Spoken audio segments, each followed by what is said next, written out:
Bloomberg Audio Studios. Podcasts, radio, news.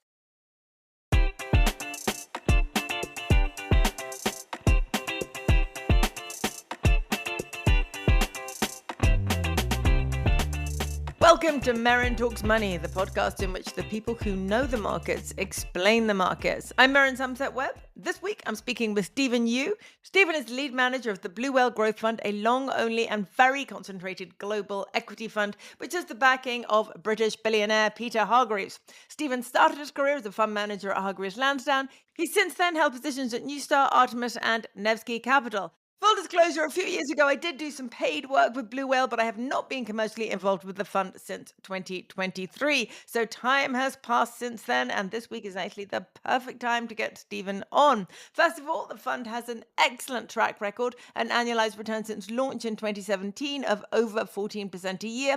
That's against a return of more like 5.5% for UK-based peers, so it's always good to get someone on whose fund is actually performing very well. It's also true that about a month ago, Blue Whale started talking about reducing its stakes in some of the big US tech companies, including Microsoft and Meta, on concerns about the costs of the capex of artificial intelligence. So its holdings in Microsoft was, for example, cut to about 2% of the portfolio from 8% at the beginning of last year. We'll talk a bit about that.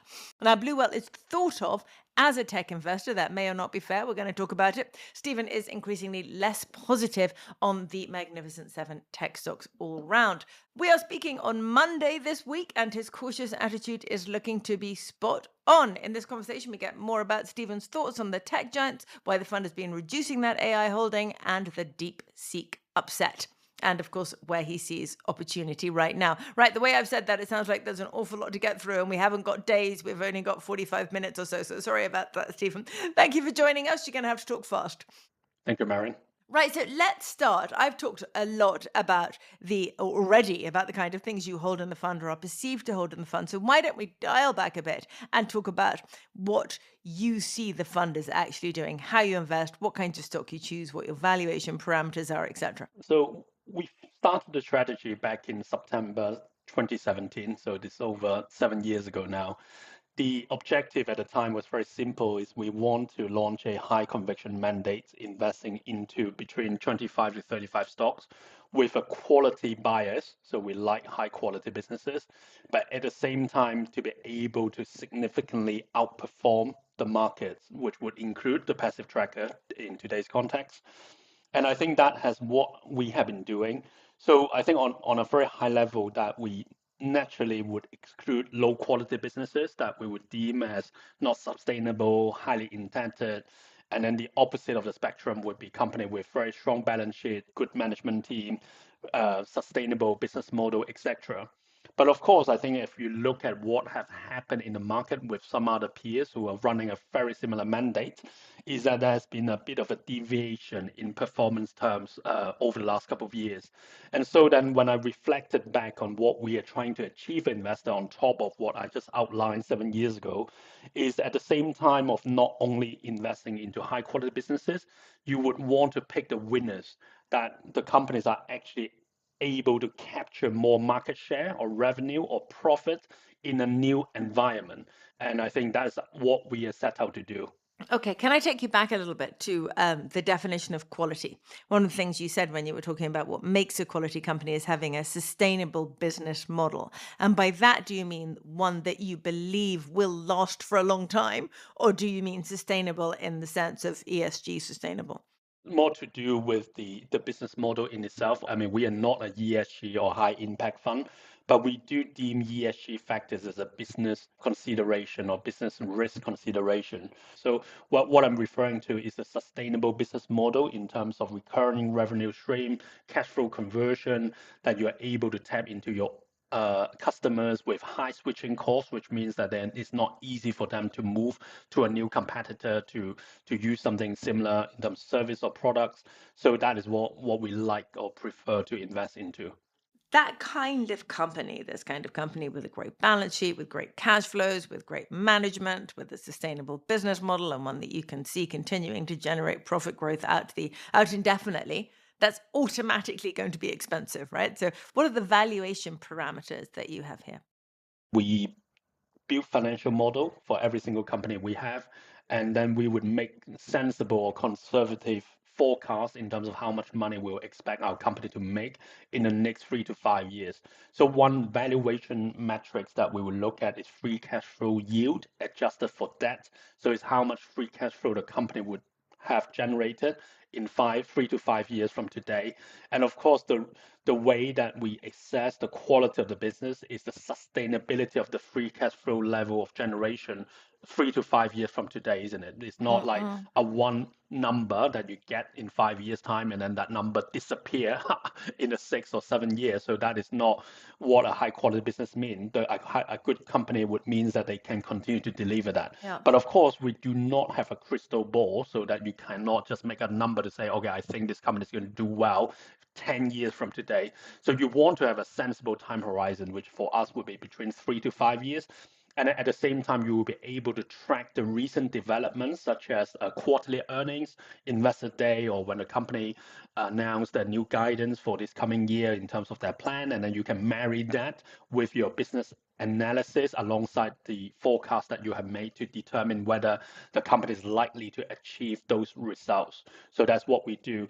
But the point that I want to make, just to go back on the quality spectrum of companies that we look at, obviously there's a price to pay as a starting point.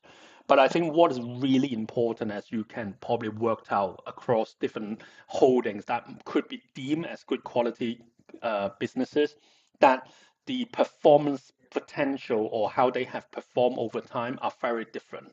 So identifying a good company or high quality businesses, the starting point is like we do know like these companies are not going to disappear.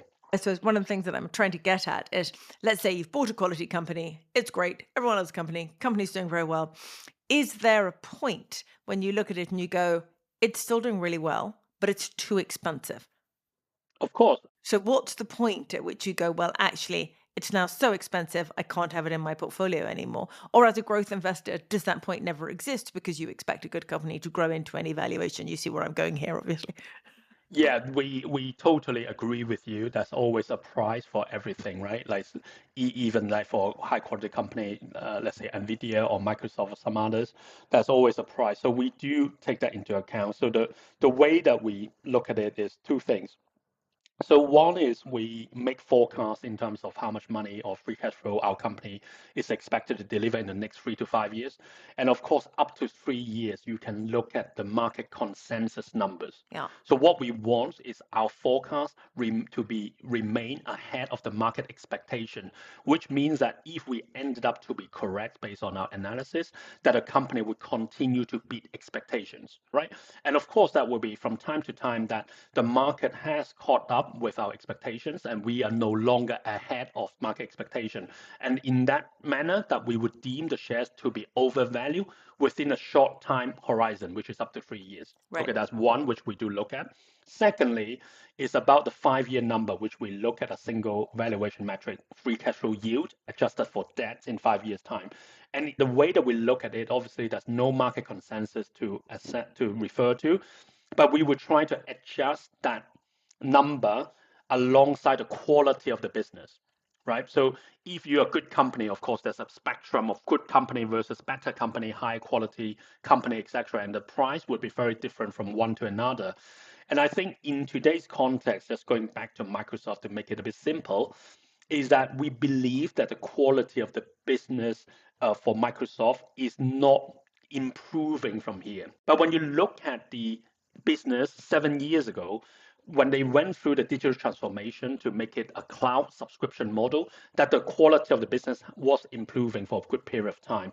But what is changing now is when you look at the valuation of Microsoft, let's say using a 5-year free cash flow yield number in the next 5 years, compared to previously when we look at Microsoft, that number is very much similar. So Microsoft is trading at an all-time high valuation compared to when we first invested. But then the quality of the business, in our view, is deteriorating. So we think the share is overly expensive. But we're not here to suggest that Microsoft is going to disappear No. as a company, right? So we are still going to use Microsoft continuously. But when you look at the return on invested capital profile for Microsoft from here in the next 5 years, that number is likely to come down rather than going up from in our view based on how much money they have spent into artificial intelligence investment. So if I just link it back to the context of NVIDIA, I'm sure we'll talk about some other stuff like DeepSeek later on. But when you look at a very simplistic PE ratio, 1 year forward consensus on Bloomberg number, NVIDIA and Microsoft is trading at the same level, which is about 30 times earnings. Yep. But of course, for NVIDIA to be able to sell you many more products, let's hope that it's going to continue that journey. And it's higher than what Microsoft has been doing in terms of the Copilot. And of course, the end customer for NVIDIA would be coming from the free cash flow generation of Microsoft previously. So that number, that free cash flow has been passed on to NVIDIA's top line. Okay, so in part, to go back to what you were saying at the beginning of the answer to that question, a lot of it is about wanting or needing the rest of the market to have a positive surprise relative to you. That's right, yeah. So this very simplistic way that investors should be thinking about is in order to do a lot better than your peer group, the markets, the ETF, is you need to have a differentiated view on the outlook of a company. And that's more likely to be correct than wrong. Yeah. Because it's very easy for anyone to have a contrarian view. You can take a view on a company, on a market, to be a contrarian for an extended period of time.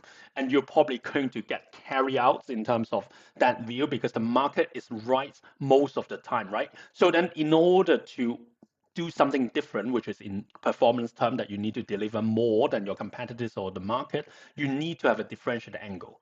And you need to maintain that differentiated angle with the probability that differentiated angle is likely to be right or maintain it to be correct. And as long as there's still a decent gap, then we think that's likely that the market is going to follow us. And vice versa, if we end up to be behind the market and we are likely to be correct, then we would think the shares could be expensive because the market is going to follow us, that maybe there would be earnings revision downgrades on the other side. Yeah. And this is easier said than done, of course. And as you say, the market is more often right than wrong. And so if you're going to run a portfolio like this, it really has to be a concentrated portfolio. So 25, 26, 27, that's the amount of companies you can realistically find that will fit inside these parameters. That's right. And the other points that I want to just illustrate to the audience that this is very important in today's context is obviously the market is very efficient. Everyone have access to the same level of information. In order to have this differentiated angle, you need to do something original. You need to make it very deep dive in a way that you have outworked your competitors or the market audience. So the way that we try to translate that at Blue Whale is there are 5 of us on the investment team. Okay, that doesn't sound like a lot of people, right? But when you marry that with the number of stocks that we have in the fund, which on average 25, then you are saying that we're saying that there's on average an individual covering 5 companies.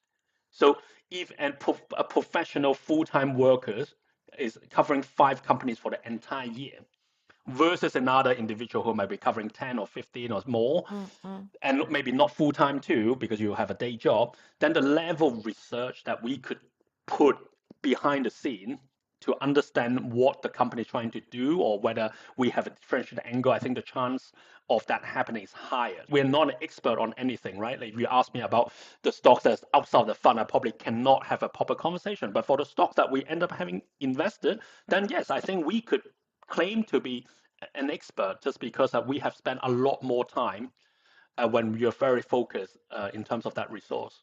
So one of the things that has happened as a result of the way that you invest is that you have ended up quite a heavy tech investor. And as I said at the beginning, a lot of people, when they hear Blue Whale, they think tech. They think of you as a tech investor. And one of your biggest tech areas has been in AI. You know, you and I have talked a lot about your position in NVIDIA before. And let's go back then to Microsoft, to Meta, to why you've been selling out of some of these stocks, but staying in NVIDIA. So just on a very high level, that we would still say that we are a global fund, but with a tech bias.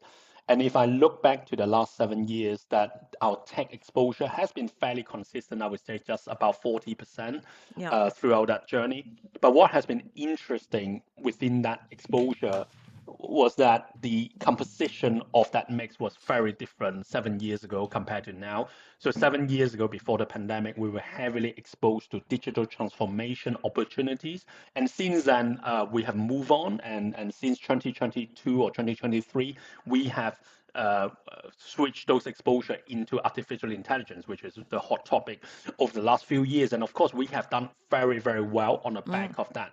But when you look at it for a very high level, yes, over the course of last 7 years, we did have a bias to technology company. I think the points that I want to make is when I try to look back on what happened over the last 7 years, I've done a bit of analysis myself, looking at all the companies that's being listed in the stock market, whether they are American companies, British companies, European, Chinese, or Indian companies, that over the last 7 years, the market share winners in terms of the world revenue shares has been American companies. I think people would have worked that out even without these studies. But at the same time, if you look at which part of the North American company have got the most share in terms of the dollar or time that we're spending with them now, would be the big tech companies. And then what is it at the expense of? Is it at the expense of some very traditional business model that are more maybe high street facing, not in the digital world? And hence, I think as far as we are concerned that we like companies or sectors that can capture a larger share of the world GDP, or when we say maybe a larger share of our dollars spent or our wallet, or maybe from an enterprise perspective, where do they invest their money into? And so we are very pragmatic whether those companies would end up to be technology company, which has been the case for the last 7 years, but then it might not be the case in the next 7 years. So then if you ask me to go back in time, would I have done a lot better by launching a technology fund? I think looking at the stock pick that we ended up with, I think that performance would be even more exceptional than what we have achieved for the Blue Owl Growth Fund, which is a global mandate. But the one thing that I'm not changing is I don't want to be fixated on technology, because as far as a global investor or a fund is concerned, that we want to be able to navigate the market environment. But today, that is where you want to be, which is technology. Okay, so let's talk then about technology, and let's talk about AI in particular. We're talking, as I said in the beginning, we're talking on Monday, and over the weekend there's all this information that's come out about DeepSeek, the Chinese AI product, and how it can do everything with a cheaper kind of chip. So it represents a genuine threat to everyone else who spent billions and billions of capex on developing AI products, to suddenly find that this exists. Right. So we see, as we're speaking, we've seen Nvidia off 10, 11%, and we're seeing the tech across the board beginning to come off. So do you see this? Have you looked at it in particular yet? Do you see this as a threat to the big tech companies in the US? Do you think it's a bit overblown, or does it justify your view that you need to get out of the companies that have been spending huge amounts on AI? So we are a true believer in how generative AI is going to change the world, whether it's on a consumer basis or in the enterprise professional basis. So DeepSeek have actually reinforced our view that this is happening. So what DeepSeek has managed to do in terms of breakthrough, that it actually solved two things that has been the bottleneck of the AI industry. The first thing is the price or the cost of training models of doing AI. And you might recall that Sam Altman, the co-founder of OpenAI, recently made a comment a few weeks ago saying that the ChatGPT version that charged you $200 a month, that he's seeing a lot of demand, but they are actually loss-making, even by charging you $200 a month to use it. So to us, there's no doubt that there's many more things that AI can do. But then the question is, what is the price that you want to pay for that? So if that subscription is $2,000 a month, you might not be paying for that. But there's no doubt that there's enough use cases that people want to embrace AI in terms of their day-to-day. So what DeepSeek had managed to do is they managed to use some very dated NVIDIA technology to produce a very similar output to what ChatGPT has done, after they have spent billions and billions of Right. dollars investing into that. And on the back of that is the big tech companies so far, in the US in particular, they have a monopoly to drive AI applications because the entry ticket or the barrier to entry is whether you have the billions to spend on NVIDIA GPU. If you don't have access to the GPU compute, you cannot develop any AI application, right? So what DeepSeek have managed to do is I think they have started a revolution for the startup AI company globally that anyone with no access to billions of investment can start to work on some AI application. The other bottleneck which DeepSeek have managed to solve, I think, is energy demand. As far as the current energy infrastructure is concerned, that is not capable to handle what is yet to come from the AI world, right? And hence, when you look at the big tech companies, they have been spending money now exploring the nuclear energy. But of course, nuclear is not the end answer because it does take a long time and you need to probably get the permission to build it. So it's not going to solve anything imminent. So what DeepSeek had managed to do is to optimize the software or the AI algorithm that they no longer need as much GPU compute, which means energy demand or energy intensity for the use cases that we have so far to date could be replicated with lower energy supply. So it's actually very helpful in terms of development.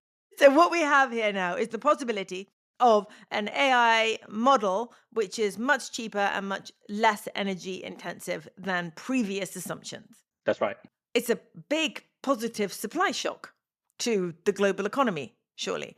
So that will take us a big step further down towards the productivity boom that we've all been waiting for decades now. So this is actually, it's a huge and disruptive supply change. Yeah? That's right. Yeah. So basically, it has leveled the playing field.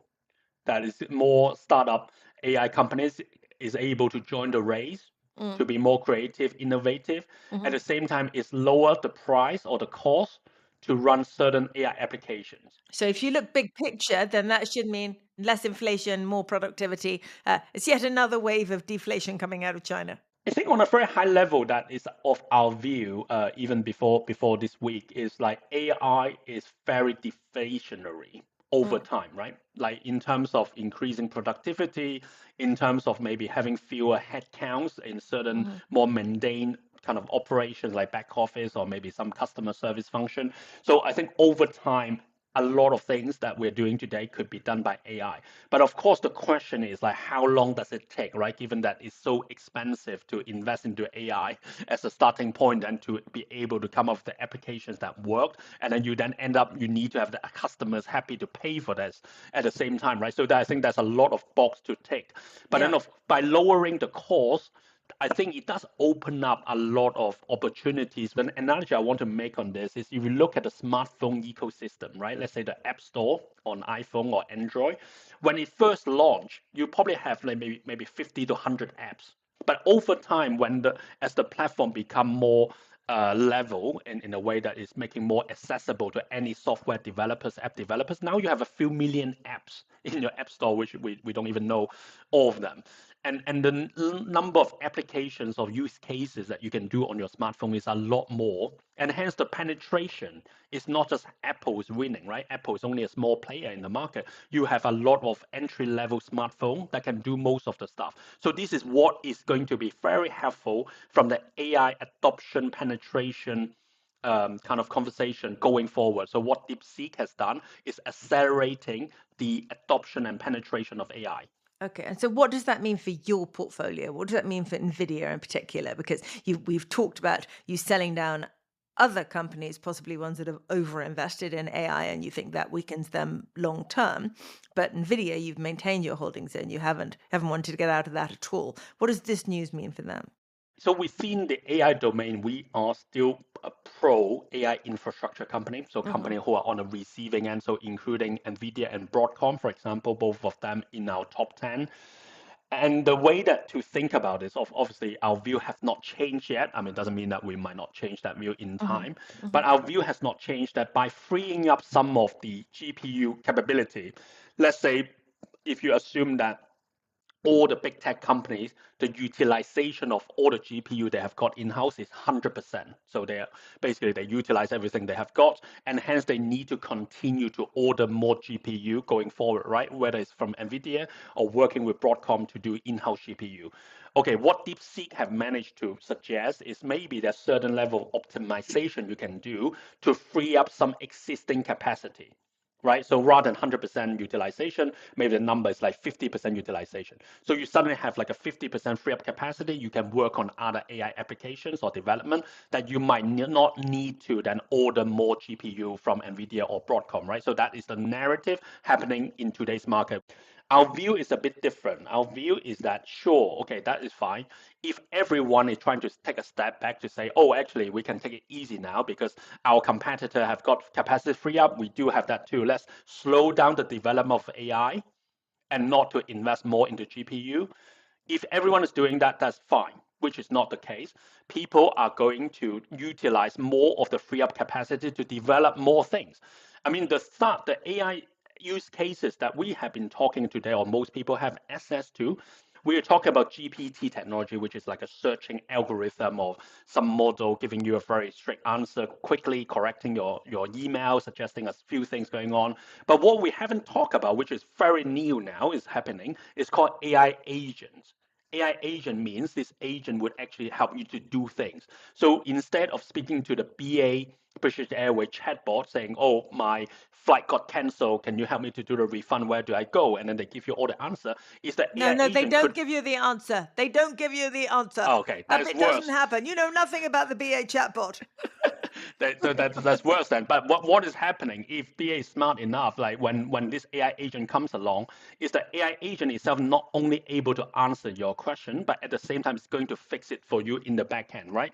When I talk about Sounds AI agent, it great. would need to be embedded within the back-end system of British Airways, not just on the surface chatting with you on some random queries. It's going to link up to the back end, and hence, like when you say, okay, well, my flight got cancelled, can I get a refund back? Done for you. Like you get the payment straight away. Just talk about to the AI agent. So that journey has not even started, right?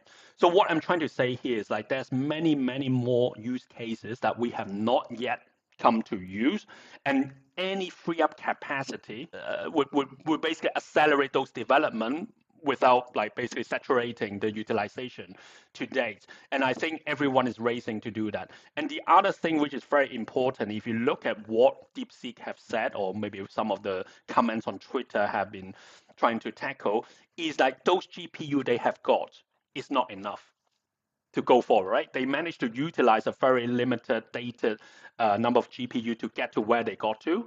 But that is not the end story. That's not the end story that China no longer need any GPU.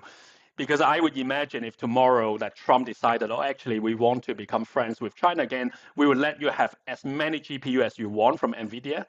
I would bet that China is going to spend the biggest amount of money to buy up the entire GPU stock in order to take AI to the next level, right? So what DeepSeek have achieved is a big breakthrough in terms of the success in optimizing the algorithm that it seems like maybe the Western company have not managed to do so, but it doesn't change the narrative that AI is still changing the world. There's still a lot more things that you can do with AI, and of course, in order to perform the trainings on AI, you need to have the GPU compute.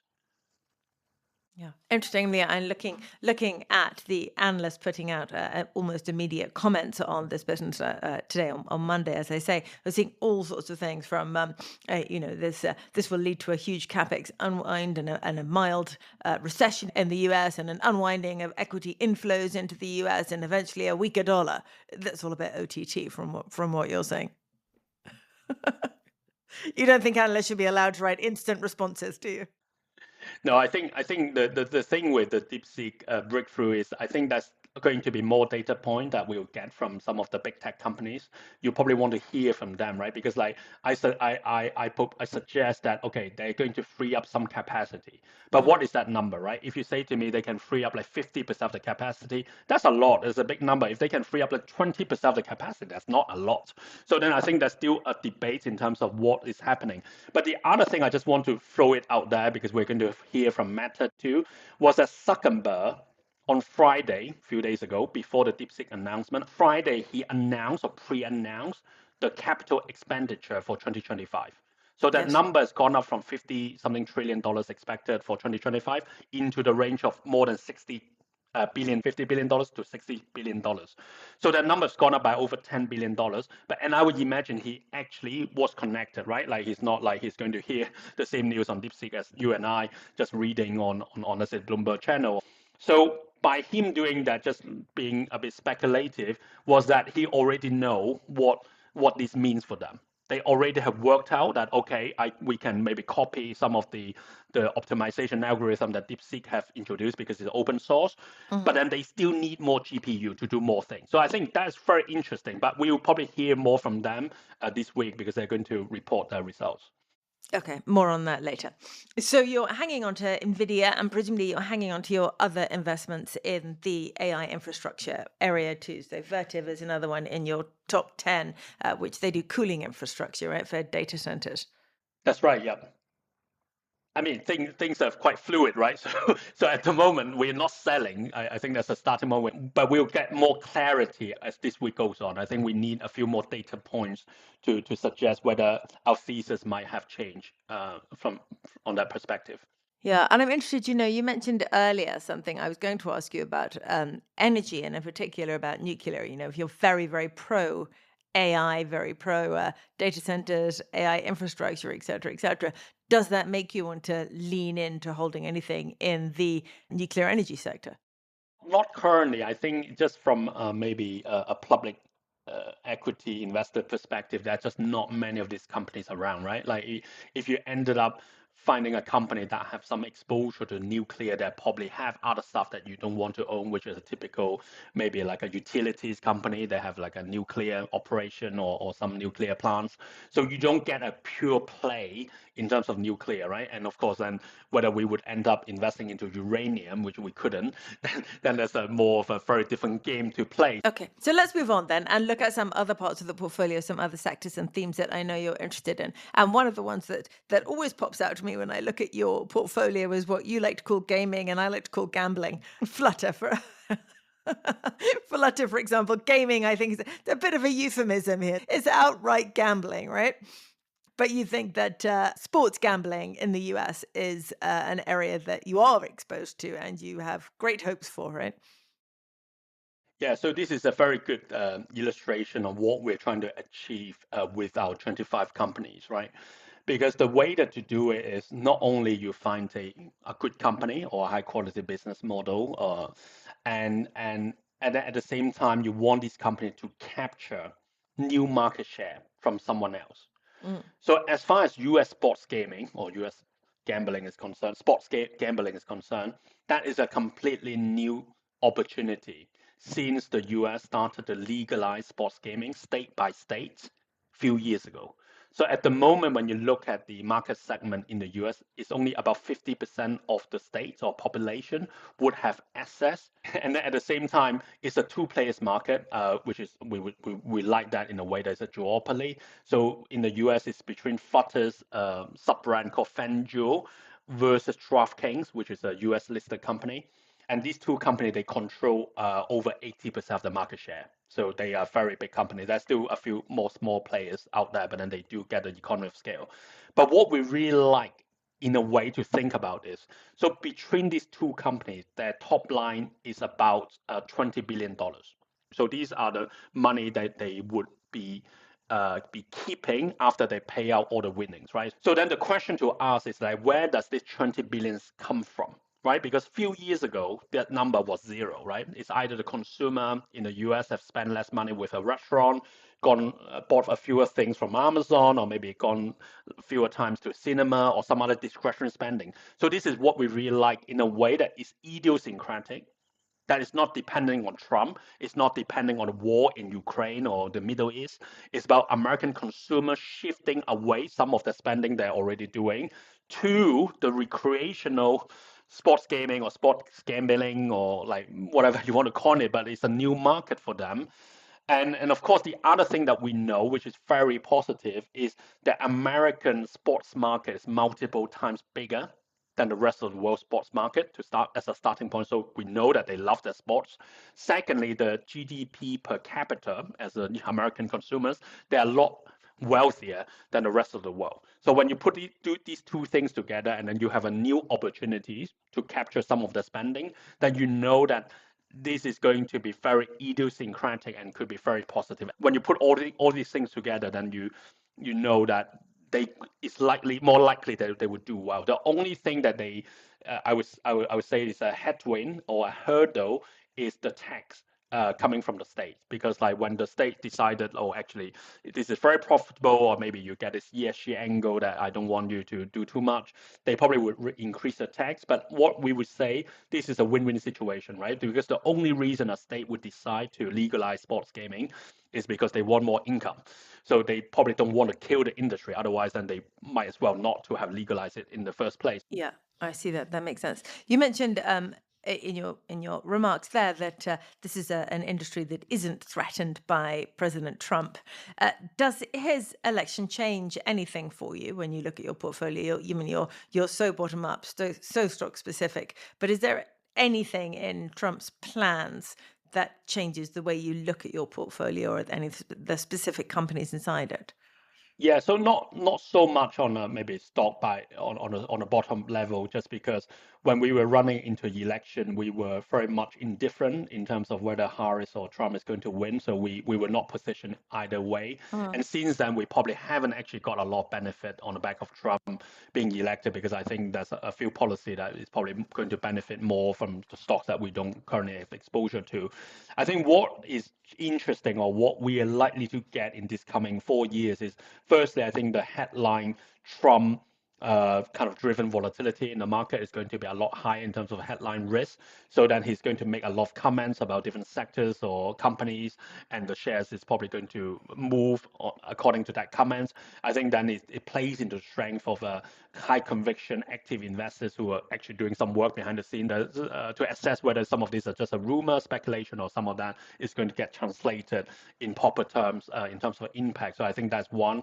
Secondly, I think that's probably more of a macro debate, which we're not an expert of, but of course we follow the dynamics, is whether Trump's policy is going to be a lot more inflationary, which means interest rate is going to stay high for longer, or maybe it would even go up from here rather than coming down. So I think that's more of a macro positioning in terms of valuation, in terms of whether money should be coming out from equities to fixed income and all that, but not so much on a bottom-up company perspective. Not much you can do about money moving out of equities into fixed income, is there? given what your fund does. Okay, what else is in the fund that we haven't discussed that you think would be interesting? So I want to suggest another very controversial stock, which is Philip Morris, that has done very well for us. Gambling and smoking. I don't know. And you're going to have to stop branding this podcast as an ESG podcast at this rate.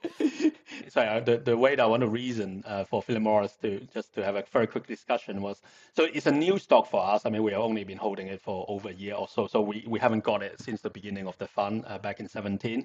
But what we really like about the company is it's a good company to start with, right? The margin, the return on invested capital profile, how sustainable the business model on a very high level.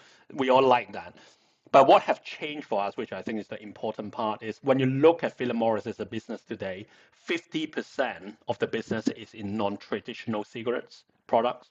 So the 50% is the one that is probably the more relatively healthier way of consuming nicotine. Okay, we can have a debate on whether we could have a debate about that, couldn't we? Because there's a lot of conversation about, when you say non-traditional, you're talking about vaping, right? I'm talking about heat not burned and also nicotine pouches by Swedish Match. So not vaping. So they don't do vaping. So they don't do vaping. Okay. They don't do vaping. So that's not what we're after. But it's more nicotine pouches. They have this product called IQOS, which they use heat not burn technology to smoke a cigarette, but not basically making it combustible. So they use the heating technology. It's slightly complicated, but they pioneered that more than 10 years ago, and they're market leader in a few markets globally. So basically, the view that we took is, obviously, okay, nicotine, we can debate whether nicotine is good for anyone, but to us, it's more of a choice. It's like alcohol, like maybe it's not good, but people should have a way to consume the product they want to consume. But of course, from a company perspective or from the regulator perspective, is we want them to be consumed in a healthier manner, right? Or less damaging manner. Anyway, it's better that you don't consume any of this stuff, but then I people think do have a choice. we're all going to take this given. We can stop justifying it now. It's okay. They're either going to agree with you or not agree with you. No. So the point I want trying to make is like, so 50% of the business now is in the non-traditional cigarette world, which is growing very fast because people are adopting a healthier way to consume nicotine. And secondly, the reason we like it is because since they spun out from Altria back in 2008, Philip Morris business is anywhere but the US. But recently, because of the IQOS product, the heat not burn technology, which is the healthier version of smoking a combustible cigarette, is they got the permission from the FDA in the US to market the product back to the US. So this is a completely new market for them, right? So the way that we think about Philip Morris is that these companies have been going around for, it's been around for years and been doing what it's been doing, but there's a bit of a transitioning going on to start with, which is growing a lot quicker than the traditional business. At the same time, they have, on the back of this, they have got the license to go back to the US to take market share from your likes of Altria or some other company that have been only in the US for a long time. So that is very idiosyncratic. And the reason I want to outline Flutter and Philip Morris is just to showcase that we're not just a tech fund, that we do have some other opportunities that are very different to your AI conversation. Depends how you define tech, I guess. I mean, that, heat not burn stuff, that's a bit techy, isn't it? I want to take you back to something that we talked briefly about earlier, the role of an active fund. And obviously, the active industry has been shrinking and shrinking and shrinking as a percentage of the industry as a whole over the last decade or so. And most people will now listen to what we're saying and saying, well, yeah, he's done all right, but in the main, passive is better. Do you see there's any danger in that, or any? I mean, we've been talking, you and I and the other active fund managers who I talk to for years now about how it's going to turn around, and the active fund will have a great resurgence, particularly anyone who invests in the way that you do, in a very concentrated, high active share way. That that your day will come again. Do you see signs of that over the next decade, or is it really just going to keep shrinking? We are shrinking as an industry as we speak. That journey is going to continue for another good few years, I think.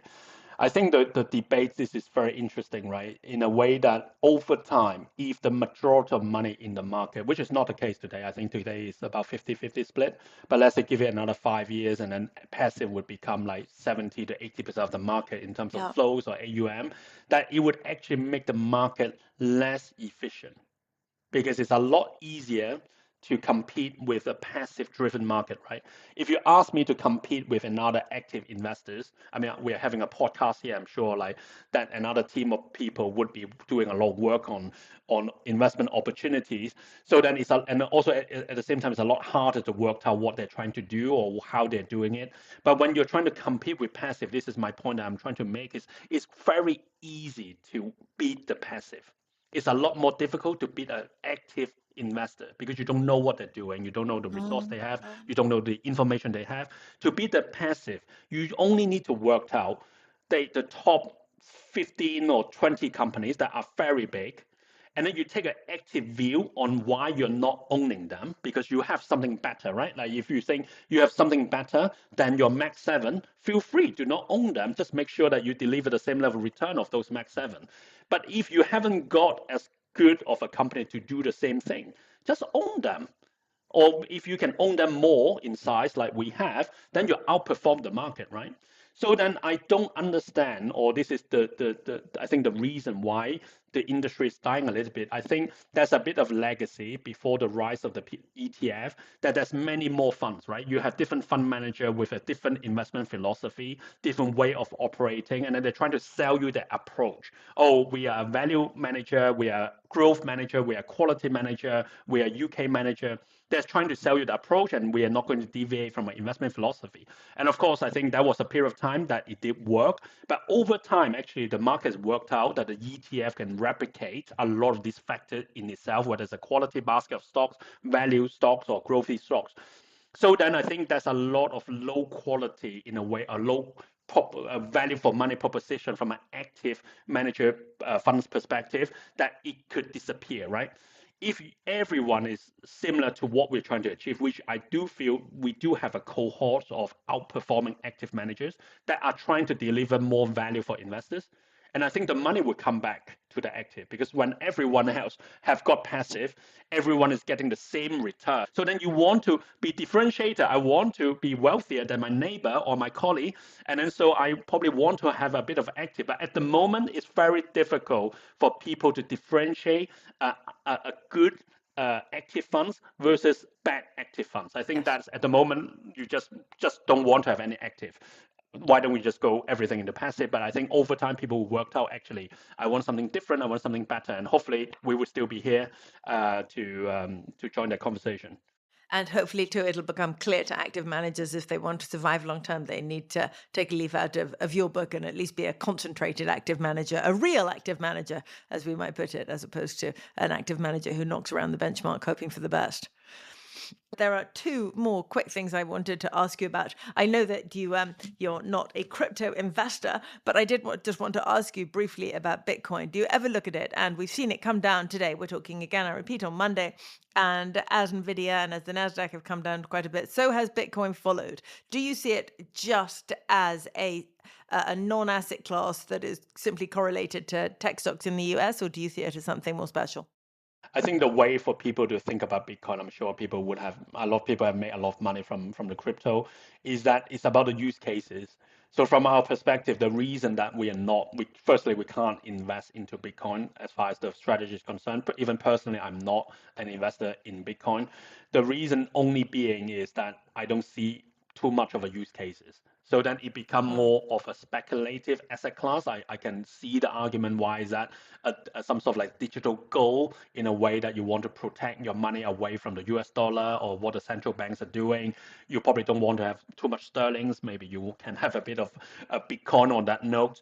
But then it's all about the use cases, right? If you tell me in the next 5 years that Bitcoin is going to be used in supermarkets, in our day-to-day, or maybe some of our pay or bonus are going to get paid in Bitcoin, then yeah, maybe there's an argument to be made that you can justify why the crypto is trading at a certain level. But before then, which at the moment we're still not seeing any of this, then it's become more of a speculative asset class, which then is a very different playbook, right? Like if you know that it's speculative, then the way that you try to make money would be more short term rather than you take a long term view to think, okay, why do I buy and hold, and thinking that Bitcoin will go up in a high level. Okay, so you're not going to be launching a blue whale coin? If there's demand, like we probably want to, like Trump did, right? Yeah, I was wondering. I mean, that's worth like 10 billion, right? Like, so if well, people are buying it, you probably can launch some blue whale coin, but who's going to buy that? I was thinking that we could have a new way to judge our podcasts. You know, the moment we just look at how many people listen to them, but a much more effective and immediate way might be to simply launch a meme coin for every single podcast and see which one reached the highest price. Then we would know who had been our most popular guest without even having to bother to look at the statistics. That's right, yeah. Now, I'll suggest that to our producer at the end. I'm sure she's all over it. Stephen, final question. What are you reading at the moment? What's the book on your bedside table? Actually, I've just started that, but I'm reading a book on Trump. I can't remember the name of the book, but it just came out, and so I'm just trying to learn about what we're dealing with in the next 4 years, and get some insight in terms of Trump's upbringing and his exposure. Okay, excellent. Thank you. I'm going to ask you to email us the name of that book so that we can put it into our show notes, because we would like that very much. We like to know what everyone's reading. Thank you. And so I think that's probably it. I've spent far too long asking you these questions, but thank you so much for explaining DeepSeek and its impact to us. I think that's a very important thing to know about. Thank you for listening to this week's Merryn Talks Money. If you like our show, rate, review, and subscribe wherever you listen to podcasts, and keep sending questions or comments to merrynmoney@bloomberg.net. You can also follow me and John on Twitter or X. I'm at MerrynSW, and John is John_Stepek. Stephen, are you on Twitter? Sorry, X. Stephen Yu, my name. Yep. The show is produced by Sam Asadi and Moses Andam, sound designed by Blake Maples, and the executive producer is Brendan Francis Newnham. Special thanks to Stephen Yu.